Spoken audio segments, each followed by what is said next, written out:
Hi hello ನಮಸ್ಕಾರ. ನಾನಿವತ್ತು ಅಣ್ಣನ ಮನೆಗೆ ಬಂದಿದ್ದೇನೆ. ಅವರು ಚಿಕನ್ ತಂದಿದ್ದಾರೆ. ಚಿಕನ್ ಗ್ರೀನ್ ಗ್ರೇವಿ ಮಸಾಲ ಹೇಗೆ ಮಾಡೋದು ಅಂತ ತಿಳ್ಕೊಳ್ಳೋಣ. ಮೊದಲಿಗೆ ನಾವು ಆ ಮಸಾಲಕ್ಕೆ ಏನೆಲ್ಲ ಬೇಕು ಅಂತ ನಾನು ಬರೆದು ಹಾಕಿದ್ದೇನೆ. ಅದನ್ನು ಮಸಾಲಕ್ಕೆ ರೆಡಿ ಮಾಡಿ ಇಟ್ಕೊಳ್ಳಿ. ನಾವು ಮೊದಲೇ ಮಸಾಲಕ್ಕೆ ಫ್ರೈ ಮಾಡಿ ಇಟ್ಕೊಂಡಿದ್ದೇವೆ. ನಂತರ ಚಿಕನ್ ಫ್ರೈ ಮಾಡಲಿಕ್ಕೆ ಏನೆಲ್ಲ ಬೇಕು ಅಂತ ಹೇಳ್ತೇನೆ. ಒಂದು ಈರುಳ್ಳಿ, ಟೊಮೆಟೊ, ಕರಿಬೇವು ಚೆನ್ನಾಗಿ ಹಚ್ಚಿ ಇಟ್ಕೊಳ್ಳಿ. ನಾವು ಮಣ್ಣಿನ ಪಾತ್ರೆ ತೊಗೊಂಡಿದ್ದೇವೆ.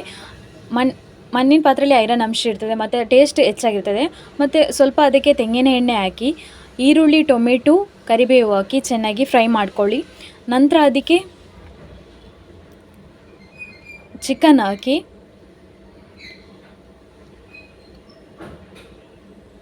ಚೆನ್ನಾಗಿ ಮಿಕ್ಸ್ ಮಾಡ್ಕೊಳ್ಳಿ.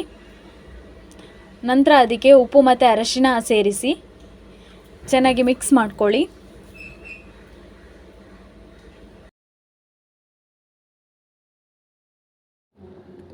ನೀವು ರೆಡಿ ಮಾಡಿಟ್ಕೊಂಡಂಥ ಚಿಕನ್ ಗ್ರೀನ್ ಗ್ರೇವಿ ಮಸಾಲಾನ ಹಾಕಿ ಮಿಕ್ಸ್ ಮಾಡ್ಕೊಳ್ಳಿ. ನಂತರ ಅದನ್ನು 10 ಮಿನಿಟ್ಸ್ ಬೇಯಿಸಿ.